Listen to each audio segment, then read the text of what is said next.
We're here with Suzanne Stone, the president and CEO of Livestrong on CEOs You Should Know, powered by iHeartRadio. Suzanne, welcome. Thanks so much. Great to be here. So happy to have you here. Thanks for making the trip from Austin. I know you have business in New York, but what we wanted to do was sit down and learn a little bit more about you, the CEO behind Livestrong, and about Livestrong itself. You began your career in television, and you even earned a regional Emmy from your work. What motivated your transition from media into mission-driven nonprofit leadership? Yeah, it's interesting. I came out of school and I went to TCU, go Frogs, and came out of school, went right into television production. And what I learned there is the art of storytelling. And that's what I really wanted to do. I loved connecting with people even then. And in my 20s, I didn't really know, you don't know much, right, about life at all. But I really loved getting to know people. I got to travel the state a lot, and the state of Texas a lot, and meet people from all over. I moved to Chicago and continued my work in production there. And then I took a job working for a public access television station. Yep. And you'll remember Wayne's World, or, if you're too young for Wayne's World, you can chat, you can chat it, you can Google it. But public access was truly the mother of YouTube. And I started working there, and it was really my first foray into this section of, nonprofit work. I really hadn't been exposed to that prior. And what I learned was that I was teaching people how to do something I knew how to do, that I didn't feel complicated to me, but I taught them how to, use lights and a microphone, tell their stories, edit together the piece that they wanted to. And then we put it on the air for free because, we just had the old school television then. And we put it on the air for free. And what I found was that people's lives changed because of something I taught some people and a show we put on. So there was a gentleman who was a lawyer, and he did his show called It's the Law, I think was the name of the title of it. And because his show was on every week, I don't know what it was, Wednesdays at 7 p.m. or whatever the regular time slot for him was, people started calling him more. And he became the expert in this area of law. And his life changed because of something I did, indirectly. But that was the moment when I realized that I really loved this idea of not just connecting with people, but doing something with them that impacted their lives in a positive way. Incredible. I'd like to dive a little bit deeper there. From your experiences with the public access television, I'm also told coaching college basketball. These experiences are like nutrients that help form leadership. How did they help form leadership for you into becoming the leader you are today? Absolutely. Our career path obviously is never linear, right? Like it looks like this crazy line that has no direction sometimes. And if you're young and you're listening, it's okay if you're doing a job that you had no intent of doing. My coaching job, I quite accidentally, became the head coach of a women's junior college basketball team in Schenectady, New York. Oh, wow. I was the executive director of a public access station. Yeah. But I needed more money. And so I needed a second job. Right. And back then the newspaper was still a thing. And I saw a want ad for an assistant basketball coach at this college. And I'd played my whole life. I loved the sport. And I was like, oh, I could do that, assistant. That probably is pretty easy. I never even met the head coach. 2 weeks later, I got hired because I think nobody else applied for the job. And then the athletic director called and said, well, the head coach has quit. I need you to be the head coach. So for some crazy reason, I said yes. But taking on roles like that, I think in a couple of things happened. One, I stretched a lot. Like trusted myself, just said yes and said, I'll figure it out along the way. I can do this, right? I can do this. So first I learned to have a little bit of faith in myself that I can do these things. I can do this. Coaching specifically, wow, what a path to leadership. I thought I was there to teach these young women emotion offense. Right. And how to transition a fast break. No. I was there to guide these young women through the hardest times of their life and get them from a junior college to a 4-year degree. Wow. To get them out of this school and into a 4-year school where they could advance their life. Right. That's what I was there for. Right. And the relationships that I built, they taught me more than I ever taught them. Wow. So I think when I look back on my life and my career, coaching those young women. We never had 10 players, by the way. Right. We never did. Sometimes we would end the game with 4 on the floor. And it was tremendous. It was a lesson in resilience. It was a lesson in how people are so diverse, and you have to be ready to listen to everybody. Even when you can't understand them initially, you've got to really listen. Really listen. That's great. Thank you so much for sharing. We're here with Suzanne Stone, our president and CEO of Livestrong on CEOs You Should Know. I want to shift some of our discussion to Livestrong. Can you tell me about the first moment that you engaged with Livestrong, and maybe like that first date that you had with the organization, and how that made you feel? Absolutely. So I was working. I'd made my way to Austin. Yep. And I was the executive director of Susan G. Komen in Austin, and grew that to East and Central Texas. So if you haven't been to Texas, essentially I call it the East Coast. So the Hill Country and kind of the East Coast of Texas. Right. And because I am an active learner, I want to learn. I want to know more. How can I do this job better? How can I change things? How can we impact more people?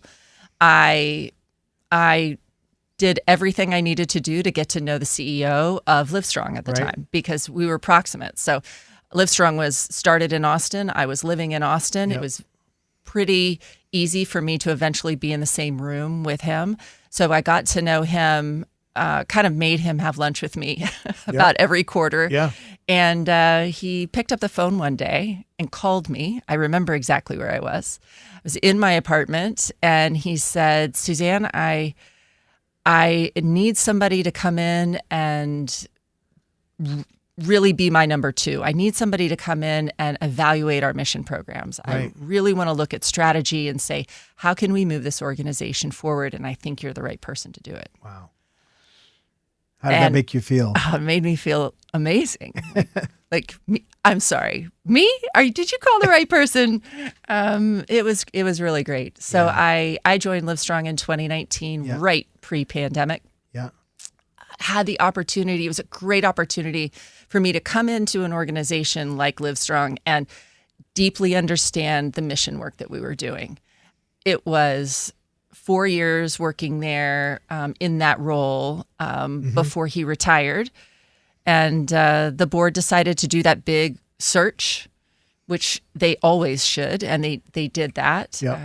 I served as interim and helped them interview other people, and ended up getting the job. That's great. And I couldn't be more honored and excited to be here. Wow, that is such an incredible story. And I can tell with your passion and your emotion just how much the position means to you. Let's talk about that position and your leadership, especially joining the organization in 2019. And then, hello, Suzanne, here's the pandemic to deal with. Let's talk about how you foster innovation while staying grounded to the deep human needs of the cancer survivors and their family. How do you do it all? I'll tell you, it's difficult. It's difficult in the respect that when you're leading or you're in front of a laptop, right, or you're on the telephone, it can be very easy to be disconnected from people, like looking at them and really feeling who they are. Right. So I've really intentionally made sure that all of the time, every single week, if not daily, I'm on the phone or an email thread, I'm having lunch with, I'm going to see people who we impact every day. Building relationships with people one-on-one, understanding people who've been a part of the Livestrong family for a very long time. We'll be 30 in 2027. Wow. So some of the people that I know now have been a part of the Livestrong family for literally almost 30 years. Yeah. meeting them reminds me of what I need to do every day. Right. And that email I'm sending, that grant application I'm writing, whatever that is having real impact on their life today, tomorrow, and maybe their children's lives 10 years from now. Right. So I think it's really important to continue to always build those relationships outside of the office. Yep, right? 100%. You've got to get out. So I'm in New York. Often, because probably. Yeah, because I need to be here. Yeah. I need to see what's happening. So when it comes to innovation, I think it's important to understand how everybody receives resources. Right. From a Livestrong perspective, that's the thing. One of the things I'm super proud about. Right. Right. We think about if cancer is in your life, the first thing that happens, you leave the doctor's office, you tell somebody, and everybody hits Google. Right. Everybody's going online and researching. Right. And what they're hearing are Facebook facts, apple cider vinegar cures, and you can't trust so much of what you're reading. Right. How do you know if this is real or not? And so it was very clear to me in that early mission work, right, that I did, which is why that piece of my journey here at Livestrong was so important, that we needed to be that trusted resource. Yeah. And trusted meaning that I'm going to provide you information that I would provide my loved ones. Right. Fact-based, science-based. What you do with that information, though, that's up to you. Our goal is to improve the quality of life for anyone affected by cancer, but I'm not going to prescribe what that quality of life looks like for you, right, because it may be different than it would be for me. For someone else. But what we're going to do is make sure that information you can trust. Yep. So when it comes to innovation, I not only have to give you trusted information, I've got to deliver it in a way that you want to receive it. My 26-year-old has no interest in reading a physical book. Right. He's read lots of books. He's got a master's degree, super smart. But if you put a physical book in front of him, what does he do with that? Right. Right? Your kids, right? Right? Same thing. So we created the first AI-powered cancer survivorship companion. Her name is Ellis. Ellis. Yeah. Mm-hmm. Tell us about Ellis. Yeah.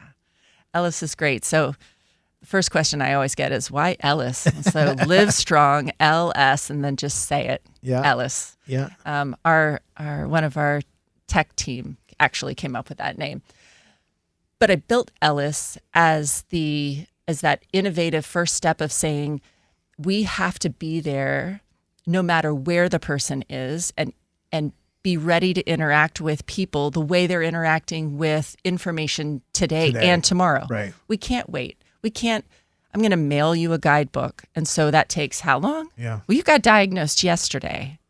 And it's going to take a week or so for you to get this book. Yep. You'll already be emotional, not super logical. And it takes time for that information to come in. But with this app, with Ellis, you're able to interact on the desktop. You're able to interact on the app, on your phone, right, and have full-on conversations just like you would with Chat or Claude or any LLM. Right. That's great. You had mentioned people Google search to get information. I wanted to just let the people know how to learn more about you. Absolutely. So it's really easy. Livestrong.org. Yep. Best place to go. We're on YouTube. You can see lots of great exercise videos on YouTube that we do for if you're recovering. We've got resources. Everything is free on our site, livestrong.org. Easy to find us there. Perfect. We're on LinkedIn. We're on Facebook, Instagram, all the places. Perfect. Just at Livestrong. Easy to find us. With that, how do you as a leader, as a CEO, and how can you educate young CEOs that are listening to drive innovation and to drive people to continue to evolve the business and the organization? Because that is so important as a leader, that you get people to believe and do remarkable things like the creation of Ellis. I think it's one of the hardest things. What I would say, and what I say to our team, is that we have to be just as brave as the person who's fighting cancer is. Yep. That's remarkable. You have to be brave. What the cost of not doing it is so high. The cost of not trying, so high. Our team culture is fail fast, but we've got to fail.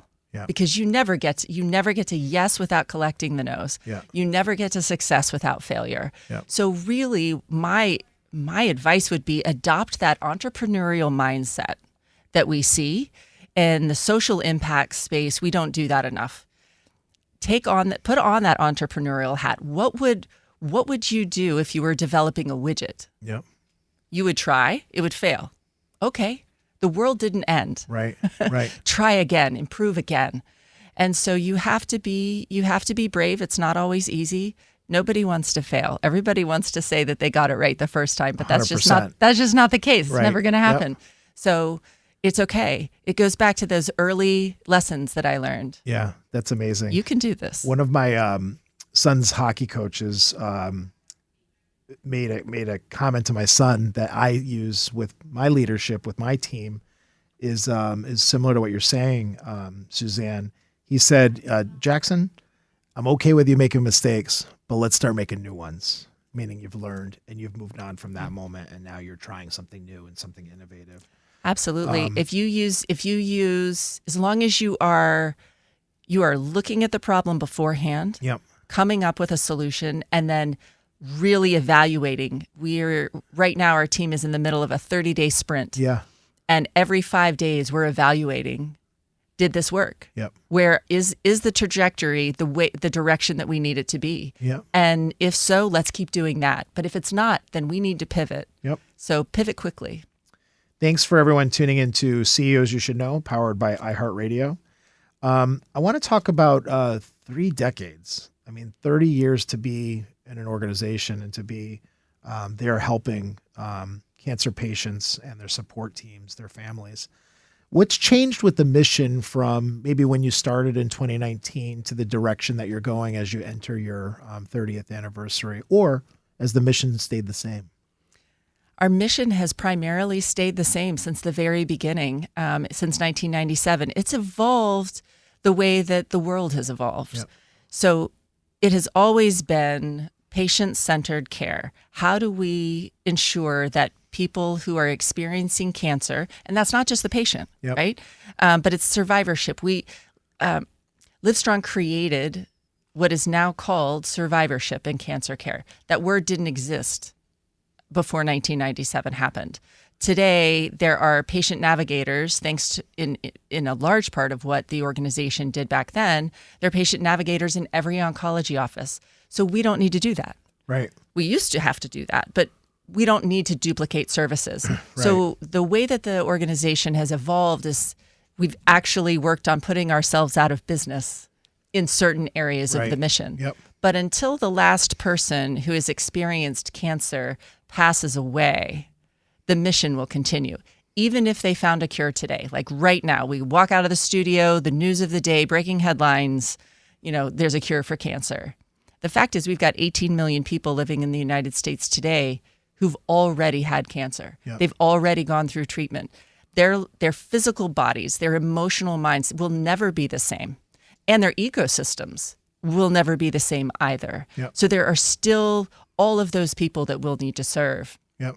How we do it changes, just like Ellis, right? How we deliver those services it's so important for us to evolve fast, Yep. really quickly, to keep up with how people are consuming information today. Our mission continues to be to improve the quality of life for everyone affected by cancer. Right. The patient, the caregiver, the next door neighbor, the teacher, all of the people. Everyone. Everybody. Yep. So from the moment of diagnosis is where we start. The moment of diagnosis until no evidence of disease, Right. metastatic, living with a chronic condition. 7 out of 10 people now who are diagnosed with cancer are able to live 5 years or beyond. That is a massive gains. We've done such great work. A lot of great organizations focus on finding a cure and improving therapies, and we support them wholeheartedly. Right. But that's not our mission. Right. Understood. Before we started our podcast today, Suzanne, we talked a little bit about the fertility discount program. And I know that's been such an important part of your strategic roadmap. Can you let our listeners know a little bit more about what you're doing in the fertility world? Absolutely. In 2004, Livestrong identified this gap that was happening. And unfortunately, the gap is still there, but we're working really hard to close it. Yep. So when somebody is diagnosed with cancer and they're of childbearing age, so really today that could be 13 to 40, right? Depends on the individual. But if you're in childbearing age, you're diagnosed and you have this finite amount of time prior to cancer treatment beginning to decide whether or not you want to preserve the opportunity to have children in the future. Yep. The fact is that not all treatment could impact your fertility, but a lot of treatments do. So you can imagine you just found out you have cancer and now your treatment starts in 30 days. Yep. But if you want to preserve your eggs, if you want to have this opportunity to potentially have a child maybe in the future, you're going to have to make that decision right now. Right now, yeah. Also, the average cost for a woman going through fertility treatment is $14,000. Wow. Who has that? Right. Nobody. Right. I don't know about you, but the average person does not have $14,000 sitting in savings, ready to throw at this. Right. And also, you never know if it's going to be successful. Like this is such an emotional piece. So we realized very early that we needed to figure out a way to make it more affordable, and also to educate the oncologists that are happening, saying, hey, we've got to bring this not just to the patients, but also to the oncologists. We want to make sure they're having those conversations with their patients as soon as they're diagnosed, especially if they fit this criteria. So we created the fertility discount program. Mm-hmm. We now have a network of about 150 clinics all around the country. Right. Probably a dozen here in New York, actually. Wow. And they have all agreed to discount their services by at least 25%. Beyond that, which is substantial, most of them do far less than that. In fact, sometimes we see clinics doing $5,500 as opposed to $14,000 or more. Right. So significant discounts. On top of that, we've got a great partnership with a pharmaceutical company, EMD Serono. They provide those fertility medications for free to those women. We're talking about $4,500 per round. Right. Sometimes those women are getting 5 rounds beforehand. So to date, we've served over 19,000 patients, 19,000 people preserving their fertility. Wow. We've saved them over $110 million. Wow. That is closing a gap. We're now advocating for states to ensure that insurance companies have to cover this, because insurance companies currently are not required to cover fertility as part of cancer treatment. Right. That's why that cost is so high. Right now, we've got 22 states that have said yes, New York being one of them, that have said yes, private insurance does need to cover that, which is awesome. The problem that does still remain is that Medicaid is not a part of that list. Right. So really, the people to do. We have more work to do. The people who need that discount the most, we're here for them. Yeah. You've done such incredible work with the fertility discount program. How can people learn more about that? People can learn more about the program. It's really easy to apply. Just go to livestrong.org. Yep. You're going to click on resources, how we help. You can actually just Google Livestrong Fertility, and the application will pop right up. Wonderful. Amazing. CEOs You Should Know Today, powered by iHeartRadio, we're proud to have Suzanne Stone, President and CEO of Livestrong. It's been so wonderful learning more about your career and, of course, the Livestrong organization. What's on the horizon? What's next? Any new developments? Can you let us know what the next project might be? Got all kinds of great things happening, all kinds. So we've got a lot of great things. So we're based in Austin, but you'll find us everywhere. Yeah. From Honolulu to New York to Minnesota to Florida. We're really all over the place. We do a lot of work. You'll see us in events. If you're interested, come join us on Teams. We're marathons, the New York Marathon, TD5 Borough, Chicago Marathon, the Disney coming up in 2027. Wow. 5K, 10K, half and full. So we do lots of events like that. One exciting event that we have coming up in honor of September 11th, the 25th anniversary is this September, which is hard to believe. It is. One of the I bring it up because one of the new initiatives that we have is we've really recognized that there's a big gap for first responders. Right. First responders are 9% more likely to be diagnosed with cancer in their lifetime, 14% more likely to die from that. Oh my goodness. There's reasons for that. Right. We have to do a better job of providing resources for this community. So we're doing a ride, 9/11 Ride for Resilience, in partnership with a couple of other organizations, Friends of Firefighters, the FDNY, Boston Fire, and we are creating resources specifically for our first responder community that they can trust in They're helping us create this. Wow. So we want to put that in every firehouse, EMT, police department nationwide. Yeah. So those occupational cancers, which happen on the job, Right. the bravest among us deserve for us to show up for them. 100%. So we're gonna do that. So you'll see some new resources coming out that are specifically geared towards that. You'll also see in coming up, food is medicine. Yeah. Lots of things happening on the nutrition front. You'll see a lot of work coming there. And exercise oncology, we've got a new 12-week class that's coming out via video. You can take it each week. You'll get a new exercise class delivered to you that is appropriate for somebody who's just come out of treatment. Wow. That's incredible. You guys are busy. We're busy. I didn't even name all the things, but yes. That exercise element sounds really great. Putting content out for very accessible content out for cancer patients and their supports teams to be able to use. Yeah, we've had a long time partnership with YUSA, Livestrong at the Y, and we wanted to expand that to make sure that everybody understands how to exercise and work with patients who are coming out of treatment. Because, like I said earlier, your body's not the same. Yeah, treatment and cancer are not kind, and there are long-term side effects. Yep. We know that if you move, you are 5 times less likely to pass away in those first 5 years following treatment than if you don't. Wow. And moving, just like stand up off the couch 5 times, walk to the mailbox. Right. Really, it's not about you have to run a marathon. Right.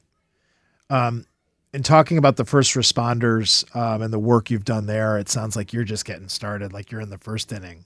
And it's really exciting. And thank you so much for supporting the 9/11 community here in New York and beyond, because I think that race actually the ride starts in Boston, you said? It does. It starts in Boston. It ends in New York. It's 5 days, 343 miles, 1 mile for every firefighter who ran in that day and did not run out. We've got, there'll be 500 riders. About half of those will be first responders, firefighters that are joining us. We do still have some spots available if you want to join us. Get your cycling shoes on, man. You're coming. All of these fantastic events that happen nationwide, how can people learn more about the events and maybe even sign up? Yeah. So for the 9/11 ride, you can go to 911ride.org. Yep. You can jump on to livestrong.org and go to events, how to get involved. And you can see all the events that we're doing all across the country, from marathons to cycling events. We'll be in Colorado doing the Leadville 100, all types of things. Wow. CEOs You Should Know today is powered by iHeartRadio, and we're here with Suzanne Stone, President CEO of Livestrong, and we're coming up on our close. And I'd like to give you an opportunity. Is there something maybe that you thought about during our recording today that we didn't get to and that you'd like to let our listeners know about? I think mostly I just want everybody to know that if it's your friend, your coworker, your next door neighbor, your spouse, just because you're not the patient doesn't mean that you haven't been affected by cancer. You also deserve support and deserve help. We're here for that. Nobody faces cancer alone, and Livestrong is here to make sure of that. When you think about our iconic yellow wristband, which, by the way, are still for sale, they're $1. They will always be $1. Everyone should buy one. Please do not buy the fake ones. Don't go on eBay. You could just come to livestrong.org. We'll sell you one. Please don't buy the fake ones. But the wristband isn't a fashion statement. It's that outward symbol of saying, hey, you too? It's an open door to a conversation that's silent, that says, we're here for you. I can support you too. Yeah. You're not alone in this. So I think that it's really important for everybody to remember that just because we say cancer out loud now, like we did not 30 years ago, just because we say cancer out loud doesn't mean that a meal train is enough. Right. It's not enough. Right. It's a great start, but it doesn't answer all of the things that come that once that ecosystem is shattered. Yep. Livestrong is here for you, no matter how you're impacted by cancer. 100%. I wanted to offer business owners, entrepreneurs, young CEOs that might be listening an opportunity to follow you personally. And do you have a blog, or do you share with the world, what's going on in Suzanne's head today? That's a scary thing. Yes, I absolutely do. So you can find me on LinkedIn. That's where I live most of the time. I'm pretty easy to find on LinkedIn. I also have a Substack, really passionate about this sector of work. Yeah. People call it the nonprofit sector. I argue that we need to change that language. That's just how the IRS sees us, but that's not what we do. We're social impact organizations. And so my a personal kind of other side passion is to make sure that those of us in this line of work and in this sector work hard to reframe the stories that we're telling. And we also have to change the way we're running our organization so we continue to be sustainable today. Yeah. It sounds like you've got a lot of relationships and constituents that you're going to be doing that work with and continuing to make the strides. It's been such a pleasure, Suzanne. Thank you for coming to New York. Thank you for joining us on CEO As You Should Know. And good luck with the race with 9/11 and everything else on the upcoming years and with the 30th anniversary coming up. Thanks so much for having me. And I'll get your bike gear ready. You just let me know. Yeah. Thanks so much for having me. It's been great. Awesome. Thank you.